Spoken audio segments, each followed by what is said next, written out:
Good morning, boys and girls. Today we're going to be talking about plot. Plot involves character, setting, and conflict. So just like yesterday with math, you have a type 1 writing here. I want to know everything you know about character, setting, and conflict. You can do this before or after you watch the rest of the lesson, but you only should take about 2 minutes, write everything you know about each of these 3 things, okay? This can be lists. You can just write like character, person, animal, I don't know. Anything else you know about character? I'm not going to give you the answers. So, write everything you know about these 3 things right here, and then we'll move on. All right, 2 minutes to do that. Plot. Every single story, every single one has a plot. They all follow the same pattern. And right now you can see this weird diagram right here. This is the pattern that every plot will follow. They may have different amounts and the hills might be bigger or smaller, but this is what happens in every single story. So to begin every story, you have a beginning. Shocker, right? Like, oh my gosh, we start at the beginning. Crazy, what? That's not normal. Okay. After you have your beginning, there's normally a conflict. There's something that goes wrong. And that goes right there at the corner. Right at the corner there. Because something happens. There's some type of conflict either between the characters or between different parts of the story. There's something going wrong, okay? There's a conflict happening. So we learn that it could be just this little thing I don't know, something like the door when it's shut. Uh-oh, now we have conflict. Something's wrong, right? And things are going to start building up. They're going to get more and more and more intense, and the story is going to have more and more and more details happening, and that's what we call what do you guys think? If it's going up, is it rising action, falling action, or climax? Come on. You should be really, Miss Farmer? Yeah, exactly. It's the rising action. The rising action is when the story starts to get intense, and you start to be like, oh my goodness, what's going to happen? Oh my gosh, what's happening? This is crazy. And then we hit the very tippity top, where everything's like, BAM! And it all erupts, and you figure everything out all at once. And that is called the climax. That's where everything comes to a point and kind of goes crazy, all right? Then, what do you think's gonna happen? We get the falling action. We can't just have this big, oh my gosh, thing, and then nothing else. So we get a falling action to give us details about how it's all being fixed, basically. So the falling actions help explain how things are getting fixed up. And then, I know, this is crazy. This is insane, right? Ready? We end it with a resolution. We have an answer, we fix the problem, it's all over, there's an ending. I went through that really, really, really fast. And I did that on purpose. We should have had this in our brains since 3rd grade. So we shouldn't have to spend a whole lot of time on it. But this is your first introduction. When you get a story, there's always a beginning. We learn details. And then there's a conflict. Something goes wrong. And that sets us on a path towards the rising action where we learn more and more details. Kind of most of the time, more and more things are going wrong. And it's getting scarier and more intense. Then we hit the top where it's oh my gosh, things cannot get any worse. Some books, you feel that the whole way up, okay? Things cannot get any worse, and then we start having falling actions, which means things are starting to fall back into place. We're figuring out, we're getting to the end, we're getting to the resolution, so we're kind of starting to solve some of the problems that happened during the rising action. We are solving that during the falling action, and then at the resolution, everything will be solved and fixed. Hopefully, right? Unless you have a book that's a chapter book and it's a sequel, and there's more and more books, because we don't always resolve everything then. So what we're going to do today to practice this is we're going to listen to this story, Henry's Freedom Box. But while we're listening to this story, and you're going to be watching it, I want you to be able to fill out this. There's going to be an introduction or beginning, right? We know, based on this, that there are going to be 5 events that we need to fill out for the rising action. We're going to have a big turning point, the biggest event, the oh my gosh, can't believe that happened, is going to go right here in the climax. we're going to have 3 folly actions before we reach a resolution. You know this ahead of time. Miss Farmer does this, you should do this. While you know what's coming, you should be preparing for it. So maybe while you're watching the video, through my video, you should be taking a few notes like, okay, what's the beginning? Where do we start at? What is happening? What's going on to make things worse? We need 5 things. Miss Farmer took some notes. She has like 12 things. So maybe I took too many notes. But I can just pick 5 of them then and put them in here. The biggest thing, oh my gosh, this is the turning point of the whole story. What happened? And then how do things start to resolve? Okay? This is important. We're going to watch the video. I'm going to stay out of the way. Take some notes on it while you watch. I already did. I'll take extra notes now. And then we'll come back and fill this out. All right? Oh, sorry. Clicked the wrong thing. There we go. Welcome to Teacher's Library. I'm Miss Az. Today, we are going to read Henry's Freedom Box, a true story from the Underground Railroad, written by Ellen Levine and illustrated by Kadir Nelson. Henry Brown wasn't sure how old he was. Henry was a slave, and slaves weren't allowed to know their birthdays. Henry and his brothers and sisters worked in the big house where the master lived. Henry's master had been good to Henry and his family, but Henry's mother knew things could change. Do you see those leaves blowing in the wind? They are torn from the trees, just like slave children are torn from their families. One morning, the master called for Henry and his mother. They climbed the wide staircase. The master lay in bed with only his head above the quilt. He was very ill. He beckoned them to come closer. Some slaves were freed by their owners. Henry's heart beat fast. Maybe the master would set him free. But the master said, "You are a good worker, Henry. I'm giving you to my son. You must obey him and never tell a lie." Henry nodded, but he didn't say thank you. That would have been a lie. Later that day, Henry watched a bird soar high above the tree. Free bird, happy bird, Henry thought. Henry said goodbye to his family. He looked across the field. The leaves swirled in the wind. Henry worked in his new master's factory. He was good at his job. "Do not tear that tobacco leaf," the boss yelled at the new boy. He poked the boy with a stick. If you made a mistake, the boss would beat you. Henry was lonely. One day, he met Nancy, who was shopping for her mistress. They walked and talked and agreed to meet again. Henry felt like singing, but slaves didn't dare sing in the streets. Instead, he hummed all the way home. Months later, Henry asked Nancy to be his wife. When both of their masters agreed, Henry and Nancy were married. Soon, there was a little baby, then another, and another. Henry knew they were very lucky. They lived together even though they had different masters. But Nancy was worried. Her master had lost a great deal of money. "I'm afraid he will sell our children," she said. Henry sat very still. Henry worked hard all morning. He tried to forget what Nancy had said. His friend James came into the factory. He whispered to Henry, "Your wife and children were just sold at the slave market." "No!" cried Henry. Henry couldn't move. He couldn't think. He couldn't work. "Twist that tobacco!" The boss poked Henry. Henry twisted tobacco leaves. His heart twisted in his chest.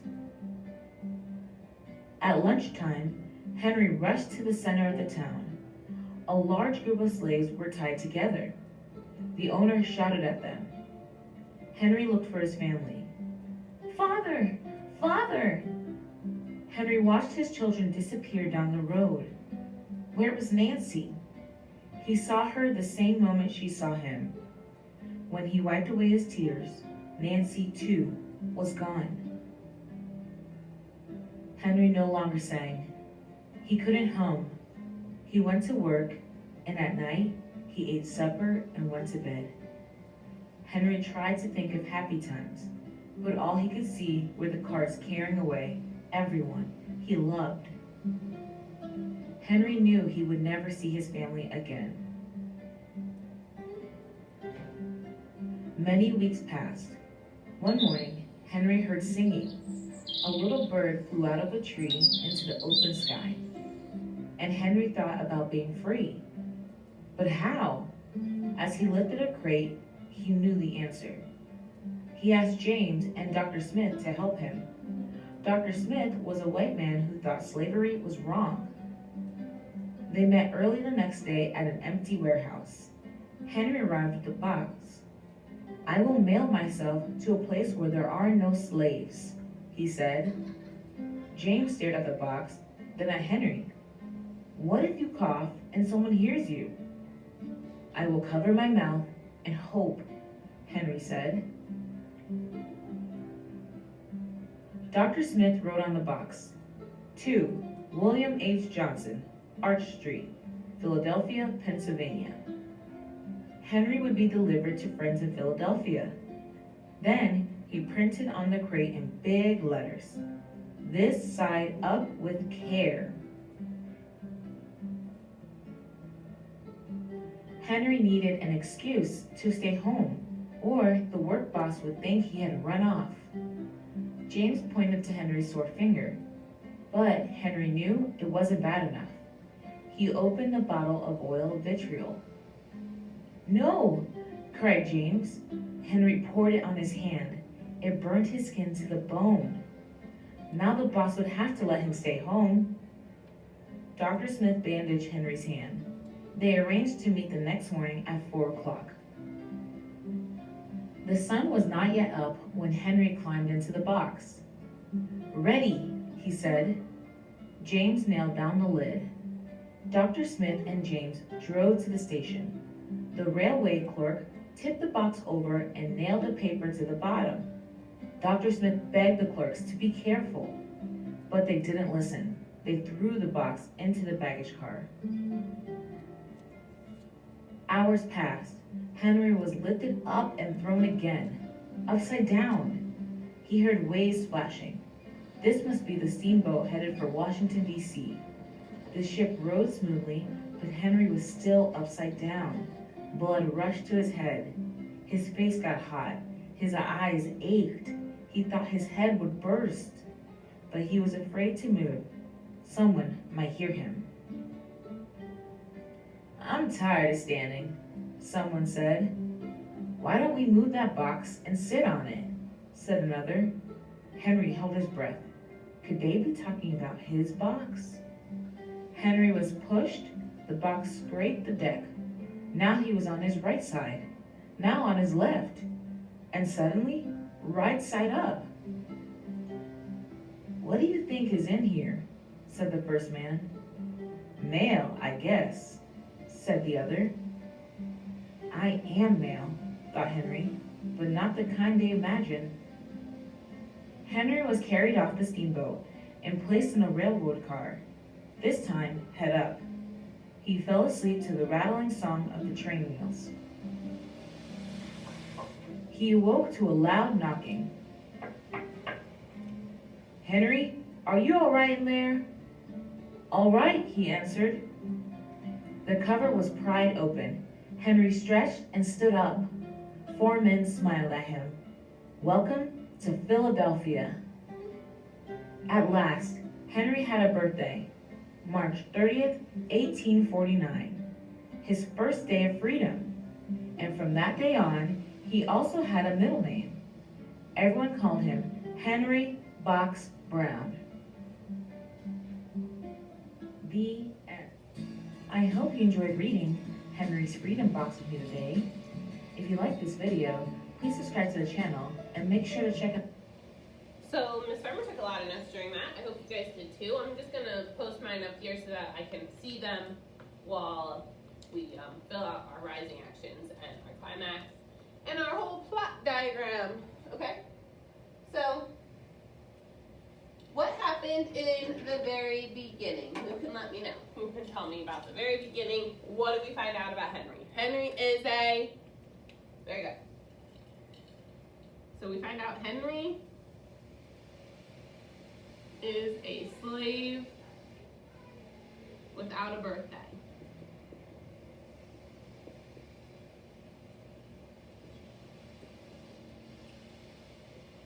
And then we're going to put this as the first one because this is the first conflict. What's the first conflict that happens? Very good. Henry gets sold. He gets taken away from his family and he gets sold to a new master.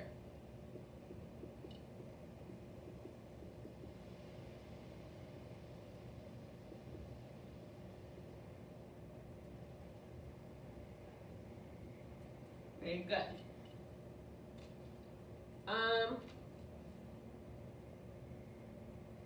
Miss Farmer's just looking at her notes for a moment. My bad.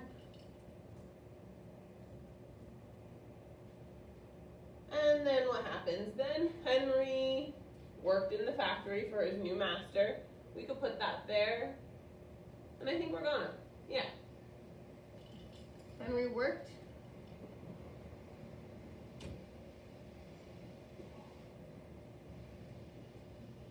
in the factory for his new master. And then what happened? Henry met someone. Who did Henry meet?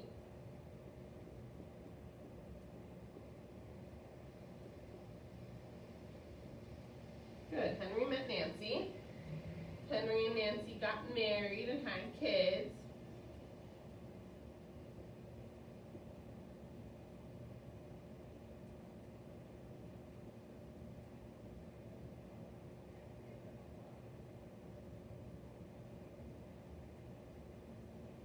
And had children. So this is a little weird. This rising action kind of doesn't have to do with Henry, but it has to do with Nancy. What happened to Nancy's master?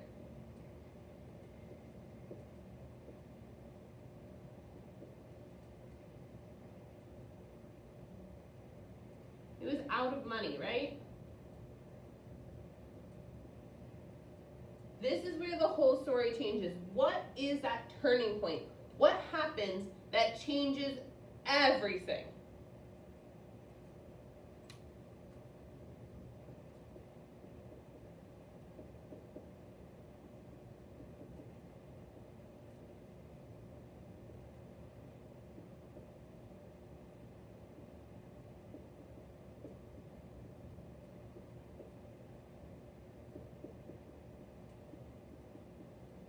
Nancy and the children are sold and taken away from Henry.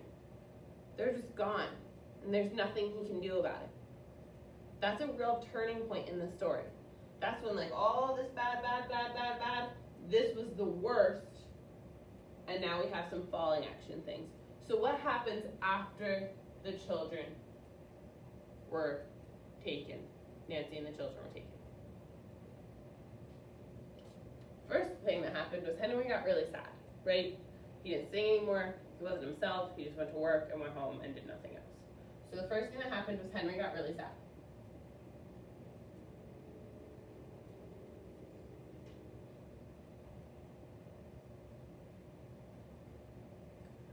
And then Henry got an idea. He decided he was going to do what? He decided he would mail himself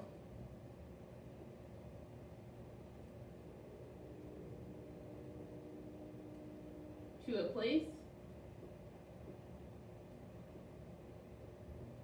without slaves. And then he did. So he decided it, they worked out a plan, and then he mailed himself. So he mailed himself in a box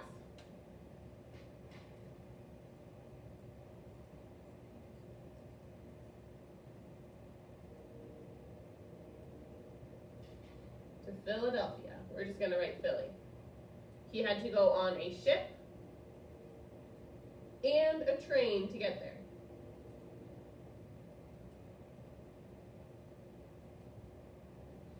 And finally, what was the resolution? Henry was in Philadelphia. He had a birthday. What was his birthday now? Because he was born a slave without a birthday. So his ending was he made it to Philly. Oops.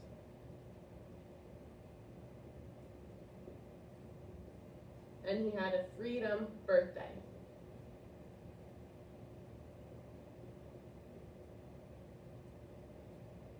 For an extra credit point, tell me the date of that birthday. Alright? This is the story's plot of Henry's Freedom Train. Freedom Box, sorry, Henry's Freedom Box. This is the whole plot. We started where he began, all his rising actions that led up to the climax, worst, most devastating part. We had following actions before he could come to a full resolution. You guys filled this out. If you watch the video, it's super easy because I just gave you all the answers. Remember, bonus points if you tell me what his new birthday is. And then submit it. Alright?